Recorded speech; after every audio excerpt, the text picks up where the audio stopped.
रामकृष्ण हरी मंडळी. तर बघा, आजच्या व्हिडिओमध्ये मी तुम्हाला सांगणार आहे की आषाढी वारी का केली जाते. बऱ्याच जणांना माहीत नसते की आषाढी वारी म्हणजे काय. तर आजच्या व्हिडिओमध्ये मी तुम्हाला तेच सांगणार आहे, त्यामुळे व्हिडिओ कुठेही स्किप करू नका. चॅनलवरती जर कोण नवीन असेल तर व्हिडिओला सबस्क्राईब करा, लाईक करा आणि जास्तीत जास्त शेअर करा. तर आता आपण व्हिडिओला सुरुवात करणार आहोत.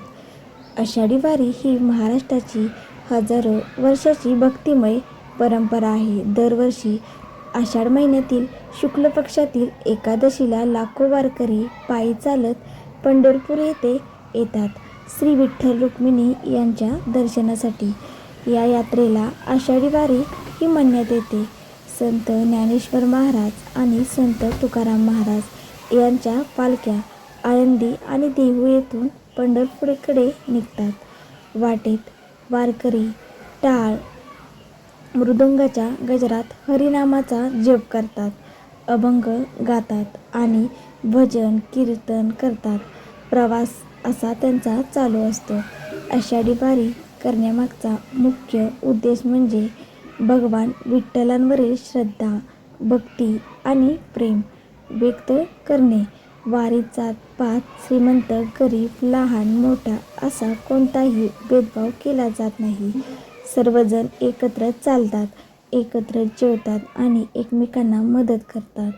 त्यामुळे समता, बंधुभाव, सेवा, शिस्त आणि मानवतेचे महत्त्व शिकायला मिळते. वारीमुळे मन शांत होते, सकारात्मक विचार वाढतात आणि आध्यात्मिक समाधान मिळते. चालण्यामुळे शारीरिक आरोग्यही चांगले राहते. वारी ही केवळ यात्रा नसून महाराष्ट्राच्या संस्कृतीचे, संत परंपरेचे आणि भक्तीचे जिवंत प्रतीक आहे. म्हणूनच लाखो भाविक दरवर्षी श्रद्धेने आषाढी वारी करतात आणि विठ्ठलाच्या दर्शनाचा लाभ घेतात. आषाढी वारीमध्ये वारकरी डोक्यावर तुळशीची कुंडी, भगवा ध्वज आणि गळ्यात तुळशीची माळ घालून पायी चालतात. प्रवासादरम्यान ज्ञानोबा, तुकोबा, रामकृष्ण हरी आणि पांडुरंग हरी अशा नामघोषाने संपूर्ण वातावरण भक्तिमय होते. टाळ, मृदुंग, वीणा यांच्या साथीने अभंग, भजन आणि कीर्तन केले जाते. वारकऱ्यांच्या प्रत्येक समूहाला दिंडी म्हटलं जातं. प्रत्येक दिंडीत शिस्त, स्वच्छता आणि वेळेचे काटेकोर पालन केले जाते. अनेक गावातील लोक वारकऱ्यांसाठी पिण्याचे पाणी, अन्न, वैद्यकीय मदत आणि निवासाची व्यवस्था करतात. ही सेवा निस्वार्थ भावनेने केली जाते.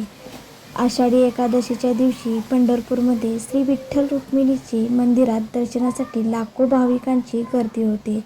वारकरी विठ्ठलांच्या चरणी नतमस्तक होऊन सुख, शांती, आरोग्य आणि सुख समृद्धीची प्रार्थना करतात. आषाढी वारी ही केवळ धार्मिक यात्रा नाही, तर ती संत ज्ञानेश्वर, संत तुकाराम, संत नामदेव, संत एकनाथ, संत जनाबाई यासारख्या संतांनी दिलेल्या भक्ती, समता, प्रेम, दया, सेवा आणि मानवतेची शिकवणाचे जिवंत प्रतीक आहेत. म्हणूनच आषाढी वारीला महाराष्ट्राच्या संस्कृतीचा आणि वारकरी संप्रदायाचा अमूल्य वारसा मानला जातो. विठ्ठल भक्तांसाठी ही वारी म्हणजे श्रद्धा, भक्ती आणि आध्यात्मिकता आनंद अविस्मरणीय सोहळा आहे. तर तुम्हाला आजचा हा व्हिडिओ कसा वाटला कमेंटमध्ये नक्की सांगा.